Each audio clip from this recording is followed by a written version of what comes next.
guys. So when you pull up.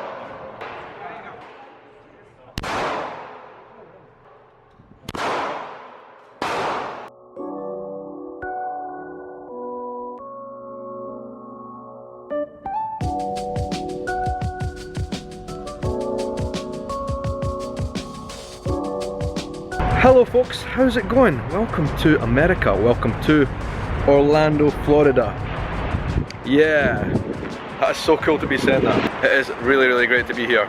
We are here at a very important point in this city's history, given the tragic events that happened at Pulse Nightclub almost exactly 1 year ago today.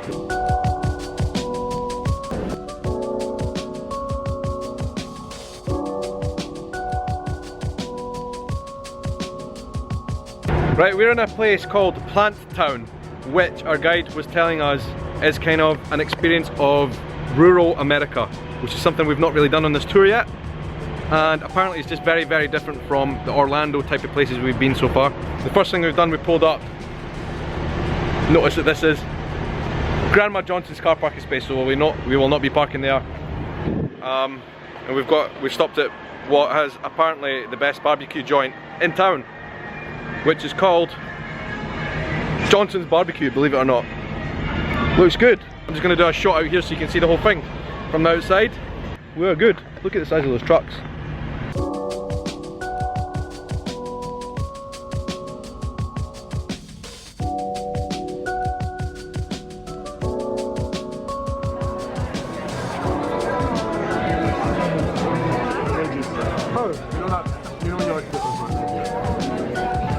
Ordered some chicken wings, we've got some catfish, we've got some ribs.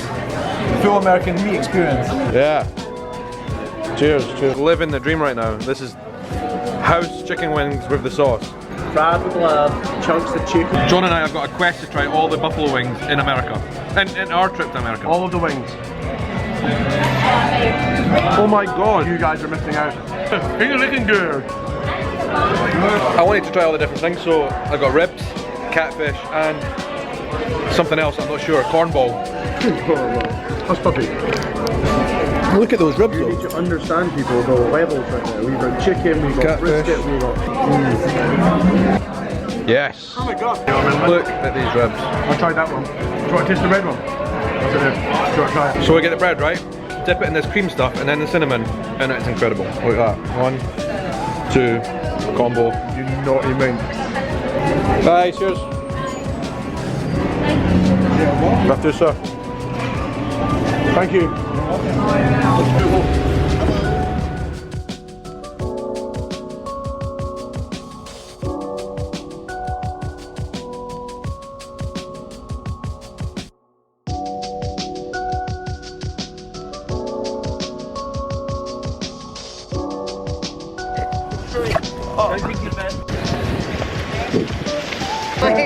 You're welcome. How you doing? You right? Thank you. Look at that. Bowling. You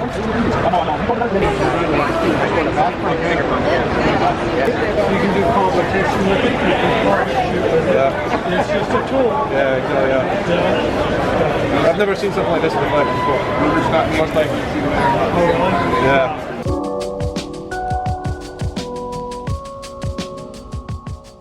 Speaking to a guy about security around here and like in the gun range and stuff, but you know what he said, like some of the older guys in here especially, they would love somebody to come in here and try something. They would love it. They'd love the chance to kind of be the hero. It's kind of messed up though. Apparently we're going to a gun range, I think. Gun range. Thing is here, you kind of really quickly get desensitized to the idea of guns when you're around them and you're holding and touching them. Well, actually for me it felt like a bit like a computer game. I was playing in Doom or something like that. Grand Theft Auto. I don't want them to be desensitized though. I don't want to be desensitized to guns. It's not right.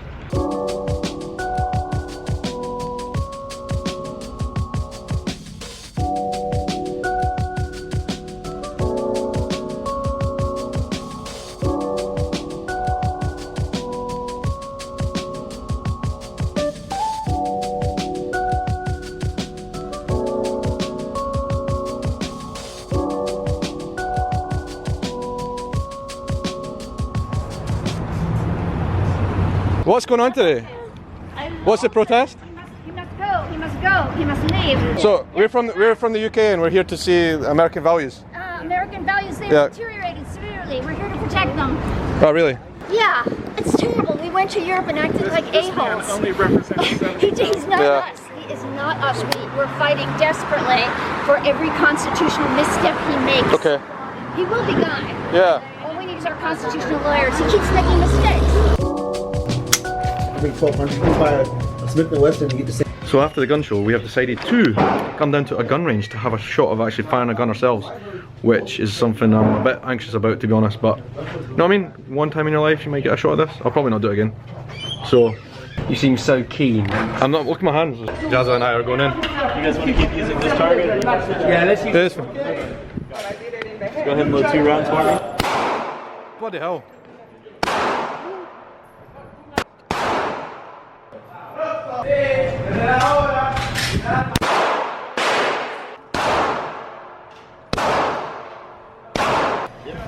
You okay? Actually, there you go. So when you pull it back.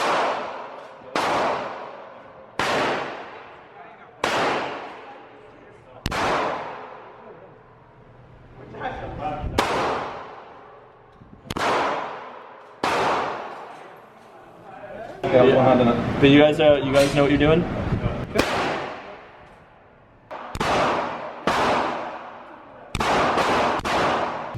The guys are in there still shooting. I've had my shots. I shot 5 bullets and I'm done. Like, I don't feel any need to keep going. I don't think, even after I've done it a few times, shot a few bullets, I don't think I'm like competent enough to keep going. I mean, they're quite easy to use, but they're also quite intimidating as well, to be honest. But I'm glad I did it. The other guys are in there still shooting. I think they've got 50 bullets to get through. 50 rounds, is there a terminology? But I'm done. I'm not going anymore. I'm just here to watch. But it's, you know what, you get an adrenaline rush, that's for sure. Oh wow, lightning, did you see that? Oh, I did. Just saw some mad lightning here. Oh, wow. Woo! Here, you're both Lyra and I just stepped outside the gun shop. We decided to come here after the gun show just to get like the full American experience. I don't think we could have left like Florida or Orlando after our experience today without having a shot at least. I was scared as well, like I was really, my heart was pumping. But I've just stepped outside the shop just to see the rain and like thunder and lightning outside. I wonder if that's some kind of sign.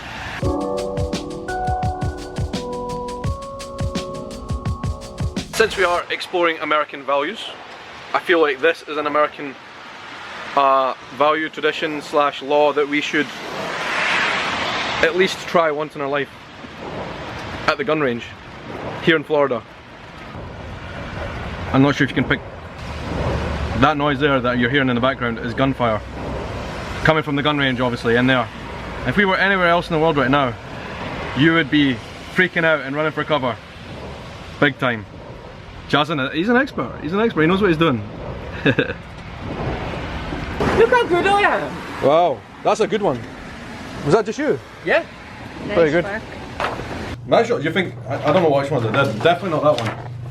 But, it was probably these ones around here, by the top.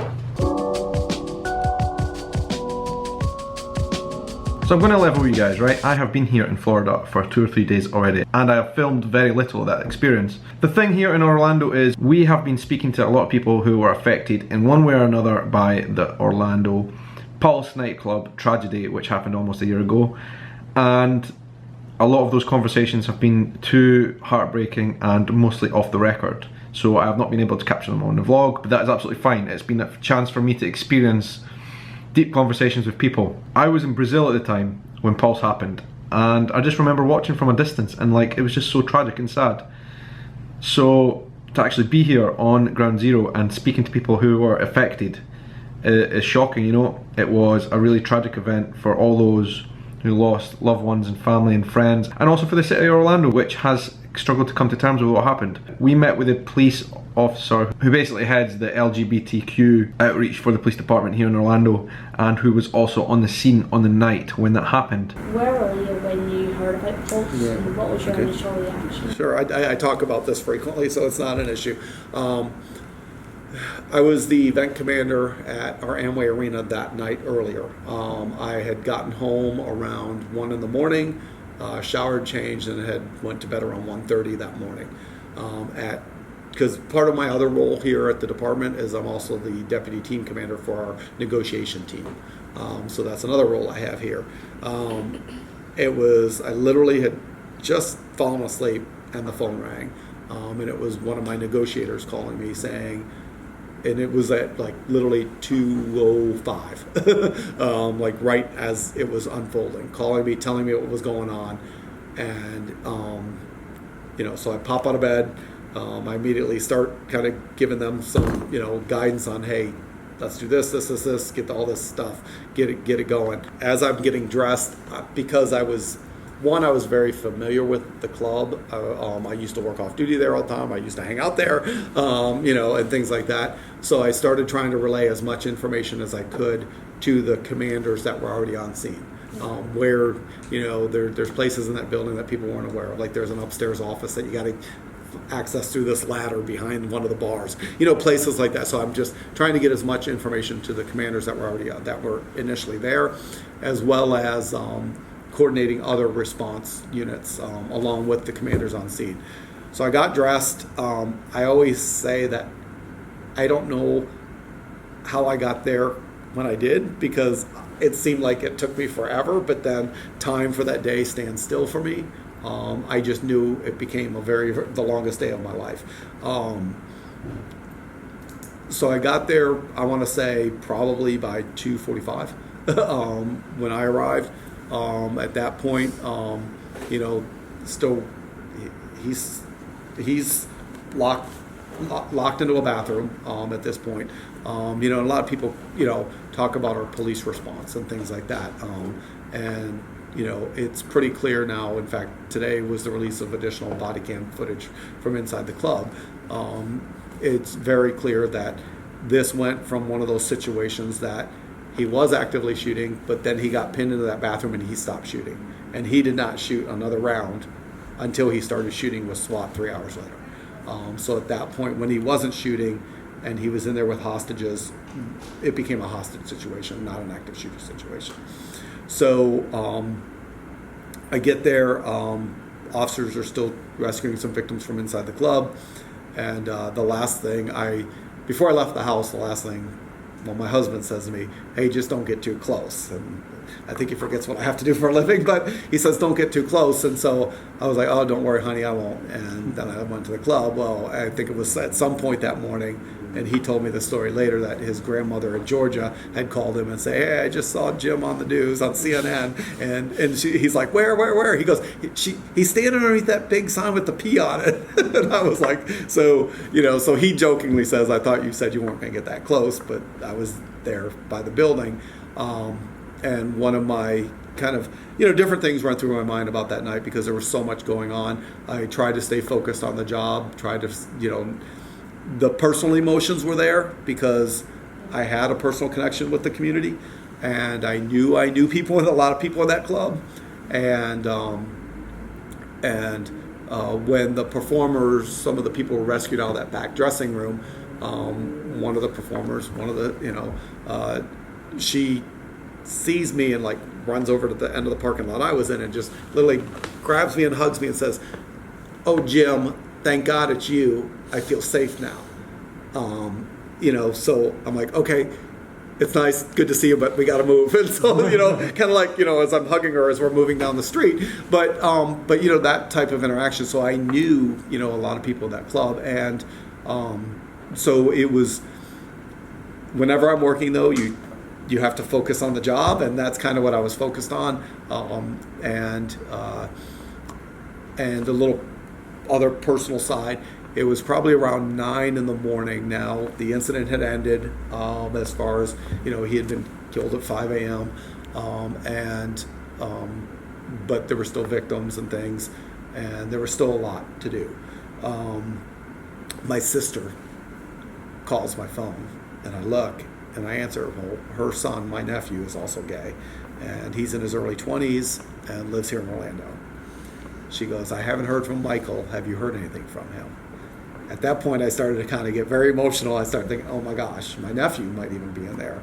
So So I tried calling him, texting him. I had my husband call him, text him. He wasn't answering.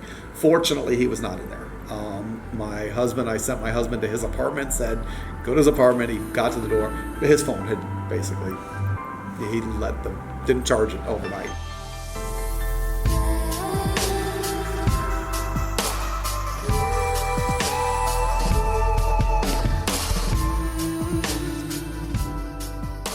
But anyway, I'm not sure what we're going to do for the rest of the night. I want to give you a quick room tour because it's pretty incredible here. The US Embassy in London has hooked us up with an awesome space. And in fact, this is actually, each of us have actually got our own apartments. See this big kitchen, massive big double fridge freezer? Didn't use any of this kitchen, but it's cool to have. Big mirror. And look at the state of my living room. Like, that's all my gear just spread out across the place. Giant bed, which is awesome. Huge TV. And this space is amazing. Like, the toilet and bathroom area is really great in here. But we have been really full on here in Orlando, so we've not had much time to enjoy it, the hotel room, to be honest. And you know what? We're actually leaving here first thing tomorrow morning. We are going to Disneyland. I'm going to spend the whole day there. And then we are driving to Cocoa Beach afterwards, and we're staying there for a few days. So that was the Orlando experience over, and this is basically the only vlog from Orlando. Got some footage. I went out to do drone bits, and I did a few bits of clips in between the day, which I have put in this vlog. But because of the reasons I mentioned earlier, with a lot of stuff being off the record regarding the Pulse Nightclub tragedy, I haven't filmed very much. I have just documented and got things I'm probably going to use to write down and use for other purposes, and Instagram photos and stuff like that as well, of course. But anyway, I'm going to hit the sack. It has been a long day driving around, doing the gun show and all that kind of stuff. So, yeah. Have a good evening, folks. Hope you're enjoying this content as always. Put your comments down below. Have a great night.